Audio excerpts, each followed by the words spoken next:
Yeah, we're doing this. Hello everyone, welcome. My name is Phoenix, and this is the Consumer's Guide to Video Games. Cyberpunk 2077, 2020, CD Projekt Red. Cyberpunk 2077 is a first-person action role-playing game. In this game, the player takes control of a mercenary named V. After botching a heist on the Arasaka Corporation, a valuable computer chip is stashed by V in her head.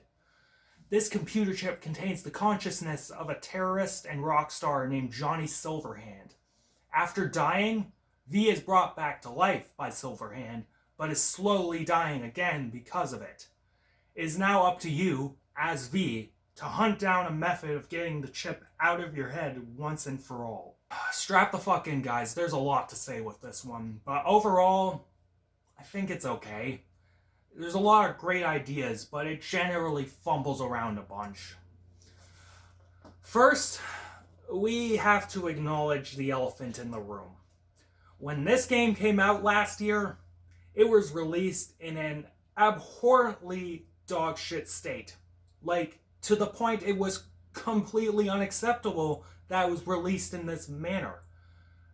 Fucking crashing before the game gets started, horrid graphics and frame rate issues, especially on the PS4 and Xbone, glitches and bugs at the fucking wazoo, so on and so on. Fuck, roll the footage, monkeys.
Yeah. I was lucky enough to be smart and not even try it at launch. But from what I saw and what I just showed you, it was shameful. How can a game get released in that state, where it isn't even optimized and designed to run functionally on a home console, and barely even run on PC? I'm getting away from myself, but in short, the games industry is a vile, predatory cesspool, more so than filmmaking, and things really need to change. So, since then, a number of updates happened that fixed the more disgusting issues with the game. As well, a new generation of consoles were released. I played this 5 months after launch on a PS5. Guess what? The game is still a buggy piece of shit. The game had a nasty tendency to crash after playing it for more than a couple hours.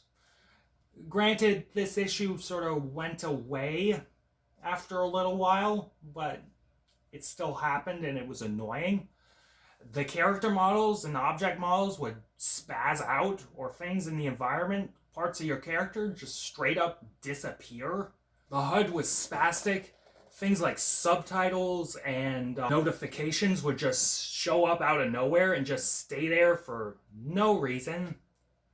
The audio design in this was horridly glitchy, with music continuing to play when it really shouldn't, and dialogue cutting out or straight up not playing at all. Yikes. Fucking yikes, bud. But here's the thing. Even being as buggy as it is, I kind of like the game. It has a lot of really great ideas, and despite being buggy as fuck, it does execute these ideas fairly well.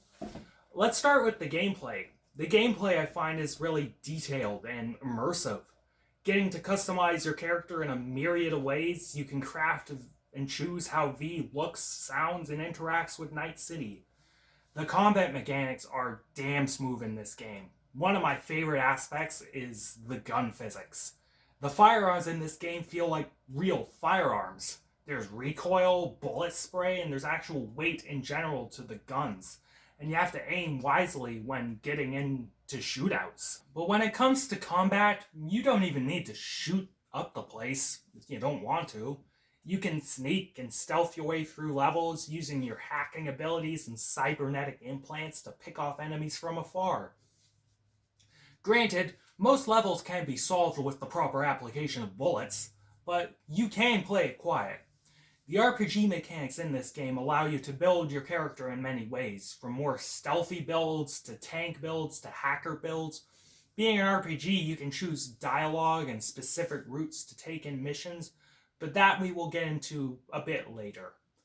Oh, also, first-person driving in this is really nice. Only other game I enjoy first-person driving in is Far Cry, so good on them for that. However, part of the whole, being a buggy piece of shit means that the AI could be really bad. Like, if you catch an enemy in the wrong spot or he gets caught in the environment, it's fucking exploit city, and you've rendered them not even a challenge. That fucking sucks because at its best, the game has some decent AI programming. Enemies will use varying tactics and will notice you when you're in eyesight. It's really smartly designed. The graphics and world design, when the models aren't having a fucking fit, are goddamn gorgeous and amazing, honestly. The world of Night City is absolutely breathtaking to look at, and the characters and the environments are full of tiny details that immerse you in the cyberpunk universe. It genuinely feels like a metropolis, with all these varied sections to the city and all the buildings being so detailed and unique. The people in the city all have personalities and feel like they are living lives outside of me playing it. Having conversations with each other, reacting to what I do or not do, the NPCs are solidly programmed. The score and soundtrack in this game immerse you in a synthetic world with synthetic music, primarily like ambient techno and throbbing dubstep, bordering on industrial metal at points. It sits in the background and enhances emotion, and also creates tension and excitement during fight sequences. The radio stations when driving are quite something, with tons of electronica and pop stations, industrial rock, brutal death metal, I don't know what that was, and fucking jazz even. Like, I was driving around and I flipped it onto a jazz station, fucking Miles Davis on the corner starts playing, I got fucking hype. FM radio seems to be fun in this dystopia, and I'd be fine with living there just for that. I think the strongest aspect of this game has to be the writing and the acting. Based on the tabletop RPG of the same name, Cyberpunk 2077 drops you into a world of rampant corporatism, urban sprawl, violent crime, and poverty. It is a world ruled by technology, where everyone who has the money has metals and wires shoved into them, computers in their brains, and the line between man and machine is blurred. Depending on the background you choose, the main character of V interacts with everyone differently. I picked the street kid path, and in this version, V is a gangbanger and a ruffian. Eventually, she takes the wrong job, and her most harrowing journey begins. A chip containing Johnny Silverhand is put in you, and Johnny's mind saves you from death, but it slowly begins to eat V away from the inside. The technology that rules this world is slowly killing you, and it's up to you to try and get it out. And depending on what you do and how you interact with the characters, you get multiple endings. I played through 2 of them. The first ending was one where V killed themselves. That one was rather anticlimactic and didn't resolve anything really. I found it to be tripe and boring, and quite stupid. So I redid it, and got the ending where I get Johnny out of me and I end up in a space station. There, the player, aka V, discovers that while the chip was removed successfully, the damage caused was rampant and irreversible, and it's slowly killing you. You, as V, then decide to either upload your consciousness to the ether, or you live out the rest of your days on Earth, which is like half a year. I chose the latter, as it seemed rather an interesting ending, that a computer chip managed to teach V the value of humanity and how mortality is nothing really to fear. The game throughout it tackles a ton of mind-bending and heavy themes in very interesting ways.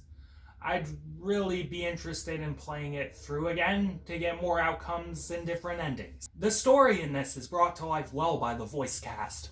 The female version of V, Shamari Lee, shows a ton of personality. Her voice is badass and cocky, yet it can also get you into the mind of someone fearing for their life and desperate to fix the shit situation they're in. The man inside your head, Johnny Silverhand, is played by none other than Keanu You're breathtaking Reeves.